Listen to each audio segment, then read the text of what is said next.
Good day guys, so welcome back sa channel natin. So today meron tayong gaming laptop dito guys. Ayan, HP. So ayan yung Core i7 siya yan. So ang sabi ni client, nagpa-power on siya pero wala siyang image. So try natin. Ano milaw? Yun.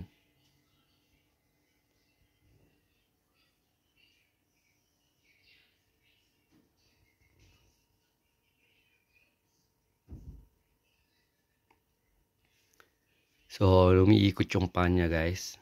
Ayan, naka-power on. Pero wala siyang display. So umiilaw ng konti yung display. Hindi siya yung totally black screen. May ilaw siya pero wala siyang image. So yung caps lock try natin. Ayan, umiilaw.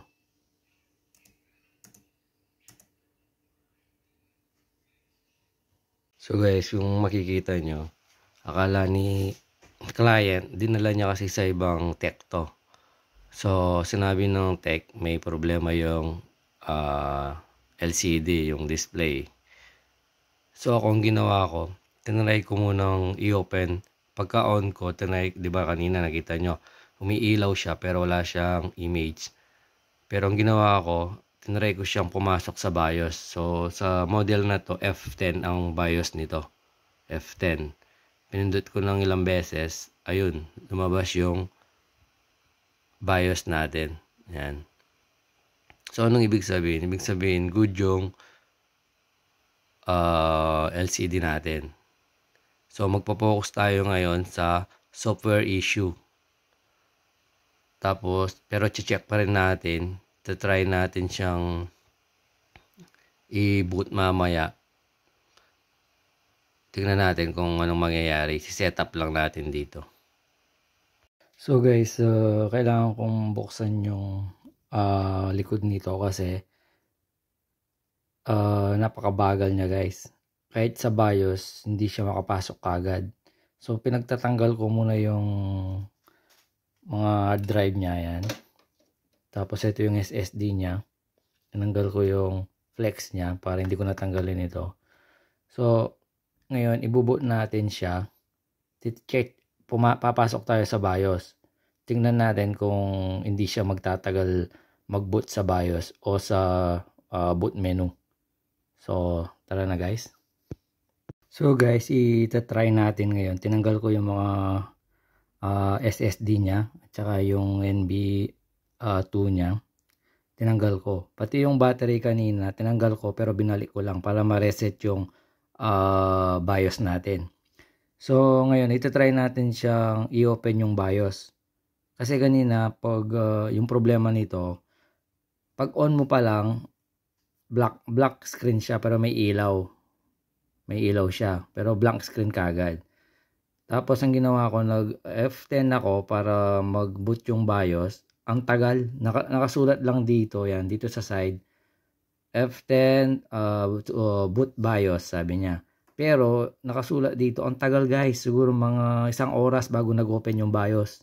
So ang ginawa ko, tinanggal ko yung mga hard drive, pati yung battery. Tapos binalik ko lang ulit yung battery para ma-reset yung BIOS.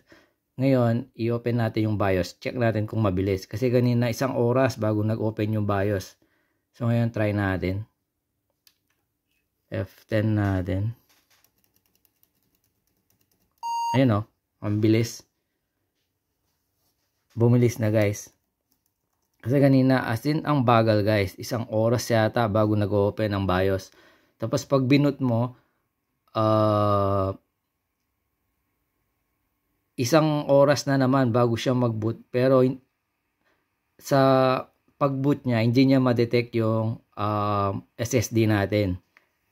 So ang ginawa ko, tinanggal ko yung dalawa. Ngayon, ibabalik natin pa isa-isa yung hard drive niya. Tapos try natin siyang i-boot. So exit muna natin to. Yan, i-boot natin. Kanina tagal guys, pagka F10 ko para mag-boot siya, ang tagal, siguro mga 1 oras. Tapos wala pang nakalagay nakasulat dito. Yan o, ngayon ang bilis. Wala siyang ma-detect na hard disk ngayon, ang bilis o. Kasi magtataka ka, naka SSD, naka MB2 siya, naka 16 gig na RAM to guys ha. Pero ang bagal kanina, as in nakasulat lang dito, F2, boot menu, F10, BIOS setup. Pero ang tagal lumabas ng BIOS setup, mga 1 oras bago lumabas. Pero ngayon, ayun o. Ngayon, itry natin ilagay pa isa-isa yun. Tapos, check natin kung mag-o-okay siya. So guys, pag magpapalit ka, mag-upgrade ka nito, kailangan tanggalin mo yung battery guys. Napaka-importante niyan guys. So, tatanggalin muna natin yung battery.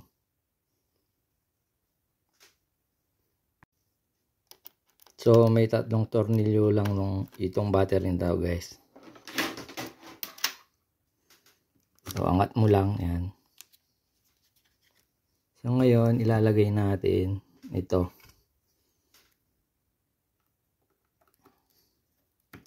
Yan.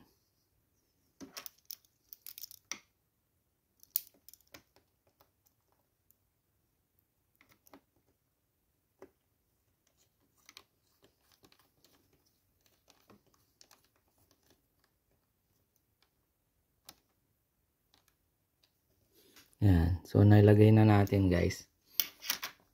Ngayon, itatry natin yung isa guys. Yung SSD. Hindi ko pa nilagay guys. Kasi check muna natin kung babagal ulit siya. Kung babagal ulit yung laptop natin, ibig sabihin may problema to. Pero ngayon, ilalagay natin ulit yung battery. Tapos tatry natin ulit. Tapos mamaya, kapag okay siya, mabilis siya, ito naman ang ilagay natin ulit yung flex ng SSD. Tapos try natin ulit. Kung mag-okay siya, ibig sabihin, kulang lang pala siya sa pag-reset ng BIOS. Nung tinanggal natin yung battery, nag-reset ang BIOS. So, tara na. Guys, try natin siyang i-boot. So guys, pag tinanggal mo yung battery, magre-reset pa yung BIOS. So, hindi siya kagad mag-i-start. So, hintayin mo lang.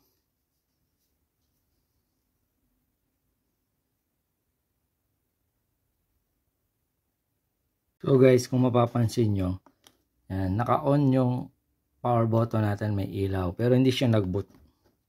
Ang ibig sabihin, baka may problema yung MB2 na SSD natin.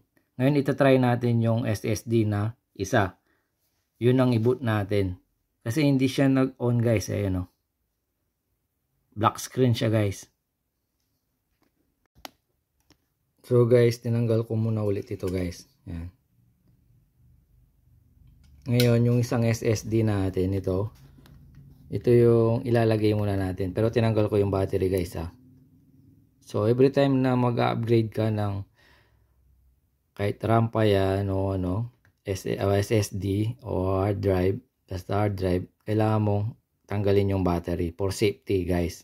Kasi mahirap na magka-static o magka-short sa board guys. So ito yung ilalagay lang natin yung flex, tinanggal ko kanina.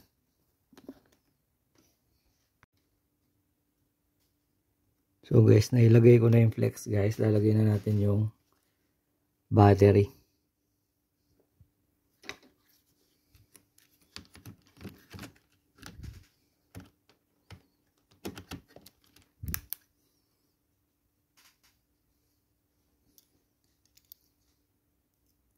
So, 3 tornilyo lang to guys.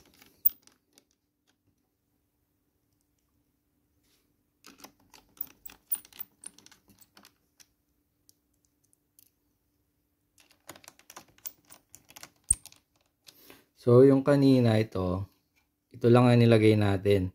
So, hindi siya nag-boot. Black screen lang siya. Naka-on yung laptop. So, ngayon, tinanggal natin to. Ito naman ang susubukan natin. So, ngayon, itatry natin i-power on guys. So, usually, kapag tinanggal mo yung battery, magre-reset yung BIOS. So, hintayin mo muna. Huwag kang magmadali. Huwag mong, pag nakita mo hindi siya nag-boot, Tapos i-off mo kagad, no. Hintayin mo munang mag-reset yung BIOS. Guys, ngayon ito try natin.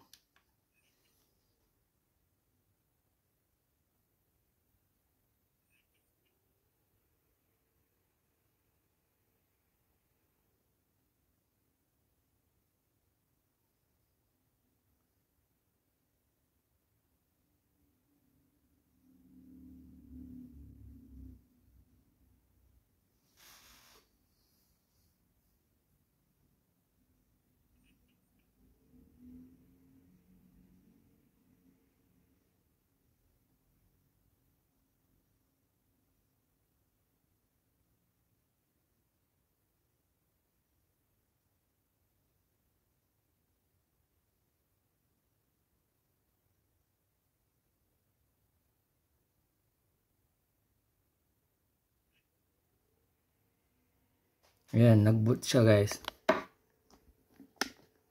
Nag-on siya. So, anong ibig sabihin? Ibig sabihin yung SSD natin na isang hard drive, okay siya ito. Yung isa, may problema. Kasi pag yun ang nilagay natin, hindi mag-boot ang PC. Naka-stack siya sa black screen. Pero ito, nag-on siya. Pero, ito walang yung kanyang software, yung kanya ipo-format pa natin to guys kasi wala siyang operating system. Kasi nilagay niya yung operating system niya dun sa kabila na MB2.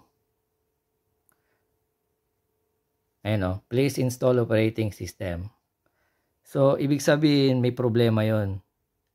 Itong isang SSD natin, yun ang ipo-format natin, yun ang lalagyan natin ng Windows OS. So, tara na. So guys, ito na yung laptop natin. Ito yung problema niya guys. Yan. So, hindi sabi ni client, wag na nating ilagay. Kasi nga, wala pang budget. So, ngayon, ang i-installan natin ng operating system is yung isa niyang SSD. So, ito, wag na muna daw tayong bibili. Pag may budget na, dun natin i-install ulit ng isa pang SSD. So, ngayon, i-installan ko na siya ng Windows 10, guys. So, ito pala, guys, yan. Tinignan na pala to ng isang tech. Ang sabi, baka may problema yung LCD, guys. Pero, ayan, guys. Yung tinignan ko, binuksan ko yung BIOS niya. Kasi hindi mag-open, di ba? Ang tagal dito, BIOS, ganyan. So, yun, nalaman ko na yun ang problema. Yung isang SSD natin, guys. So, guys, ito na yung laptop niya. So, ngayon, na-install na natin ng Windows 10. Pero, ina-update pa natin, guys. So, guys, ito na. Na-update na natin lahat, pati yung GPU niya. So, okay na siya, guys. Ayan. So, kung mangyari sa inyo to guys, may experience nyo, check nyo tong SSD o hard disk. Palitan nyo lang, ganun lang i-troubleshoot to guys.